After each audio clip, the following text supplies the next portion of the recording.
Boom! Ayun o, what's up mga katipsi? Matagal tayong hindi nakapag-vlog. Ay, sumatiro. Kasama natin. Matagal tayong hindi nakapag-vlog mga katipsi. Na-miss ko kayo. Kaya today may pupuntahan tayo.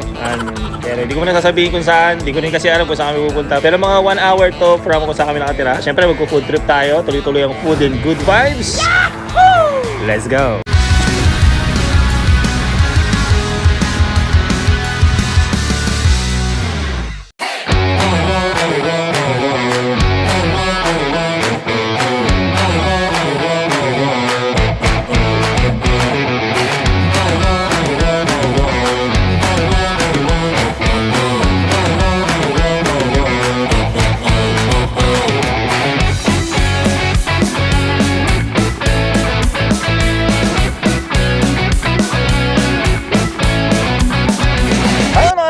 Mga katipsi, nandito na tayo sa Julian, San Diego County. So mga 1 to 1.5 hours to mula dun sa bahay namin sa Chula Vista, San Diego. Nandito tayo ngayon sa parang kumbaga sa Pilipinas, sa probinsya area ng San Diego. Kaya nakikita nyo yung dinaanan natin, di ba? May mga field, may mga ranch, di ba? May mga kabayo, gano'n. Naghanap ako ng kalabaw, wala eh. May masarap na pie daw dito mga katipsi. Titikman natin. Tara, samahan nyo kami.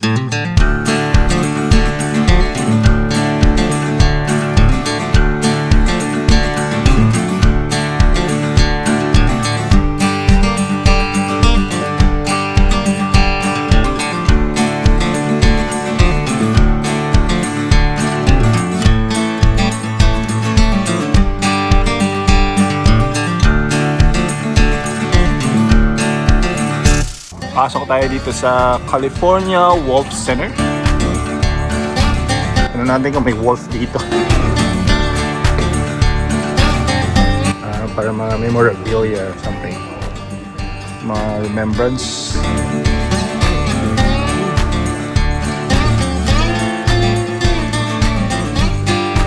May tour din sila dito mga katipsi. Ayun, kung gusto ko makita ng real wolves. Sabi sa amin ng host ng area na to, kaya pala meron silang place na to kasi parang pre-preserve nila yung mga wolves like gray wolves, mga ganun. Kasi may ganang instinct na sila. So may mga tour, yun din sa monitor. Kung gusto mo mag-tour, makakita ka ng real wolves. Right, ating sukat lang tayo. Okay to. Maganda siya, ha? Yan style, di ba? Ito. Oh, ang ganda, oh. May Indian. May hoodie pa. Hindi pang ano nga siya, pang taglamig. Ay mga tipsi, like nyo nga yung video ko bagay. Sorry, it's right. Ang lambot. Ang lambot siya. Mukha naman nga, nagustuhan ko nga agad eh. Bilhin ko ah. Magkano siya ta? Magkano? How much? How much? How much? Natanggal ka sa'yo. How much ta? Oh no! Ta! How much?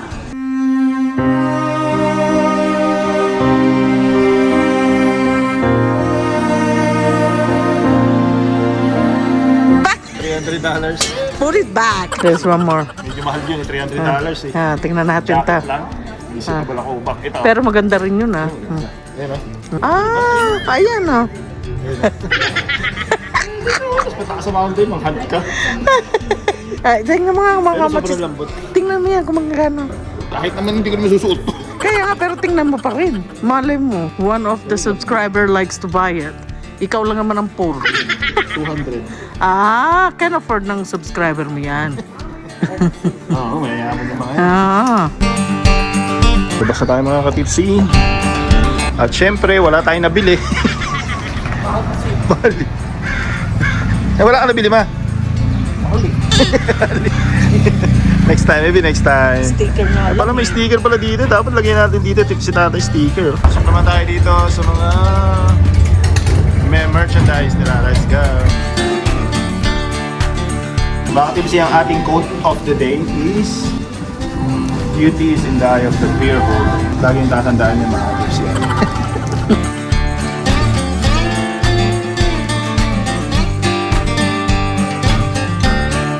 Baka dito yung pie ma. Ayun yung mga pie oh. Baka dito nga yung mga pie, mga tipsi. Tara, pasok tayo. Let's go.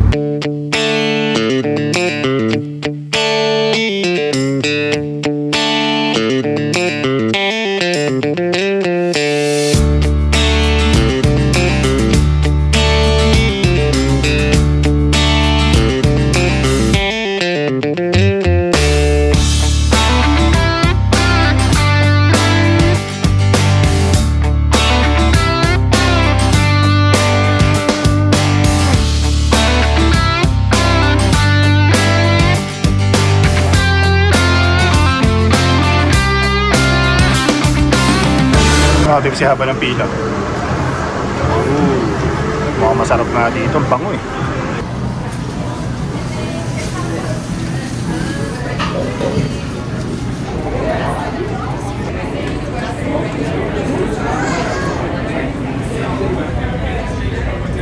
Naka-order na tayo mga katipsi. Gusto ko yung pakatal ng drinks nila dito. Tignan mo yung root beer nila. Ito yung old style na root beer eh. One more hour. Vintage yun. Tapos yung coco. Mga ganito pa yung bote. Order tayong hot chocolate mga katipsi. Fresh na fresh eh. Sinasalin pa kanina, hindi ko lang ma-video yung nakakaya. Talod mga katipsi. Guess we'll give it a rush. Fresh chocolate the best. Ito na yung order natin. Ah. Thank you.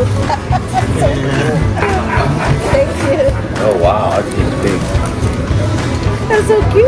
Mga katipsi, order tayong chicken pot pie. Ano mga pies? There you go. Ito yung famous na dito, yung Julian apple pie. Sounds good, right? Itong order natin is chicken pot pie and Julian apple pie. Check na natin itong chicken pot pie natin. Isang common dish dito sa US mga tipsy.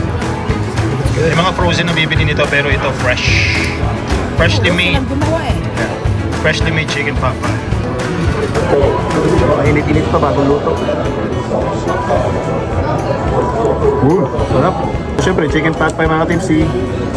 May chicken dyan, tapos mga veggies, beans, carrots, may potato rin. Ayan. Tapos ilagay nila sa pie. Ginawa nilang pie. Pati yung potato, fresh. Sarap ha? Sarap. Ba, ito yung legit na chicken pot pie. Silang kumuha. Kasi meron na bibili sa frozen mga katipid tapos yung microwave mo. Sarap. Wow. Tama-tama yung alat. Ganda ng pagkakaluto. Champion.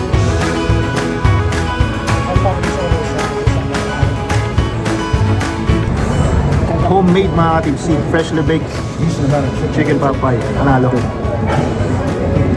Ito naman kay Madir. Ano order mo ma? Apple dumpling. I cut it and I find out, look, it's the whole apple inside. Fresh na apple talaga sa loob? Ayan o. Ah, okay. Parang isang buong apple, no? Tapos nilagay niya sa tinapay. Oh, that's nice. Mm. Oh.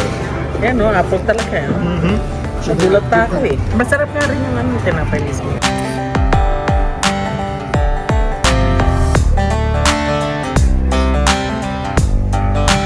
Inamnam mo. Sarap. Lami. Dami naman. Apple cherry. Good. Tabi ko lang itong mga tips at tapusin natin yung mamaya. Kasi gusto ko lang tikman itong apple pie nila. Kasi ito talaga yung pinagmamalaki ni Mother dito. Nakapunta na kasi sa dito one time sa beses. Ito talaga yung the best. Freshly baked. Ayan o. Wow. Ayan o. Buo-buo din yung apple. Apple chunk. Tapos may syrup yata ito. Sarap na. No? Natural eh. Wow. Iba talaga pag fresh, no? Tsaka the original. Yeah, original. Fresh din, no? May konting asim, tama-tama yung asim ng apple. Yung tamis niya, tama-tama lang din. Yung hindi masakit sa dila. Yung tamis kasi na parang, di ba? Nakakalang agad pagkagat mo. Ito, unang kagat, gusto mo ubusin lahat. Dahil yan ang pinagmamalaki. Harap, wow. Tapos sobrang lambot. Pati yung ano nila, yung bread. Yun, Freshly made eh. Freshly made, sobrang lambot din. Wow, this is good. Lami. Dami. Super soft, champion. Tignan mo. Sarap ko kainin agad. Sa naglit ko lang. Masarap na kainan. Sarap. Legit. Julian apple pie. 2 thumbs up. Mga tipsy, tapos na kaming kumain dito sa Mom's. Kapag napadpad kayo dito mga katipsy, kung gusto nyo talaga makatikim ng masarap na pie, no? Apple pie, chicken pot pie, cranberry pie, lahat na ng pie siguro andito. Ang sarap mga katipsy. Siguro para sa akin ito, so far ito yung the best pie in San Diego. Moms kami kumain mga katipsy. Pero may iba pa naman nakakainan dito na may mga pie din kasi parang yun yung dun sila known. Parang known sila sa mga pies. So, kung papadpad kayo mga katipsy, subukan nyo dito sa Mom's. Mga katipsy, nandito naman tayo ngayon sa isa pang shop nila dito. Maraming kung ano-ano pwede mong bilhin dito na parang mga vintage style na mga éclabouche. Pwedeng display sa mga bahay, pwede mong gamitin. Samahan nyo kami mag-ikot-ikot mga katipsy.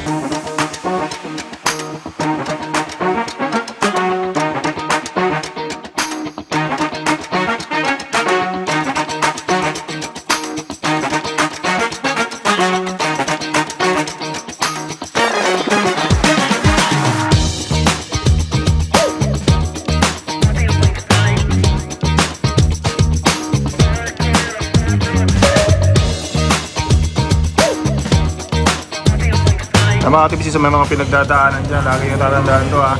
Another quote of the day, every little thing is gonna be alright. Yo! Mga tipsy, meron ako isang talent na hindi nyo pa nakikita, papakita ko kayo.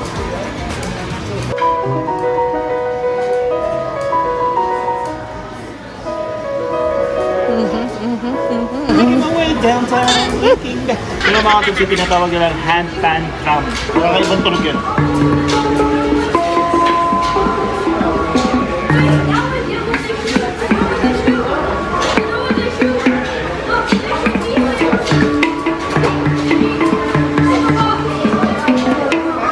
Gong!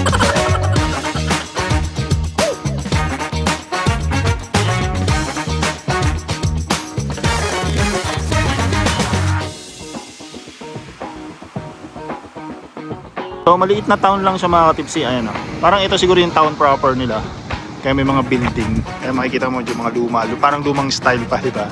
Siguro minintain na lang nila, pre-reserve na lang nila yan. Mga dinaanan natin kanina, ano siya, medyo malalayo na yung mga bahay, parang probinsya sa Pilipinas. Another something to do here in San Diego, kung gusto niya medyo ng konting road trip, 1 to 1.5 hours lang naman mula dun sa amin sa Chula Vista. So let's say 1 to 1.5 hours mula dun sa mismong San Diego town proper or San Diego downtown, mga ganun. So Google Maps yun lang, madali na naman makita.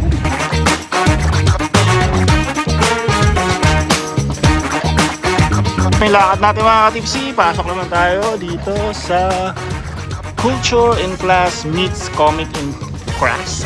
I don't know what that means, but dito yan sa Julian Garage. Let's see what's inside, let's go!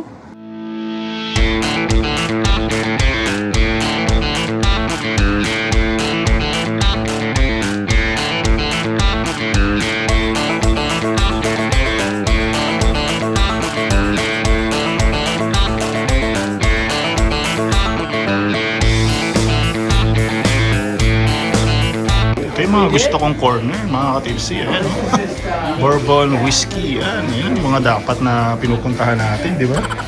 Ayan. Mga kilala din sila sa alak dito. Dito yata ako magre-retire. Mga katipsi, may bibilin tayo para nilagyan natin ng alak. Kasi pero syempre, stay tips sila. Mga maganda to eh. Tapos pipindutin mo dito sa likod, lalabas dito yung alak. Mabili mo sa akin to? Bastos! Quote of the day daw, ito naman sa kanya. Welcome to the shit show. How did see another quote of the day? Kung tayo quote of the day sa episode na to. Sa mga masyado nag-aalala dyan mga kapatid, huwag kayo masyado mag-aalala. Don't worry, I'm sick of my shit too. You're not alone, we're all worried.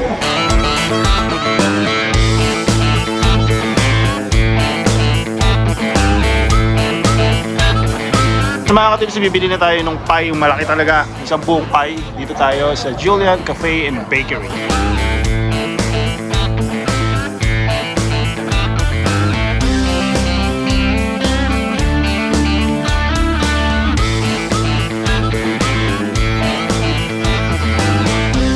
Mga katipsi, so dito tayo order. Yan lang dito.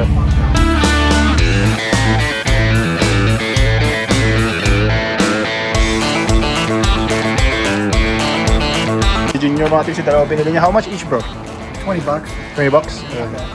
20 bucks mga katipsy, yung isang pie na, isang buo.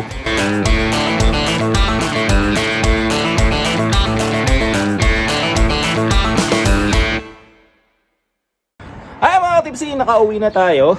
Medyo maiksi lang yung vlog natin today. Kasi gusto ko lang talaga kayong isama sa food trip at gala natin. Ayan, pasensya na kayo mga katipsy kung medyo minsan na lang tayo nakapag-upload kasi alam nyo naman, busy tayo sa work. Maraming salamat mga katipsi sa walang sawa nyong suporta at patuloy yung panonood. At sana nagustuhan nyo ang episode natin today. Hanggang susunod nating video. Stay tipsy lang. Salud!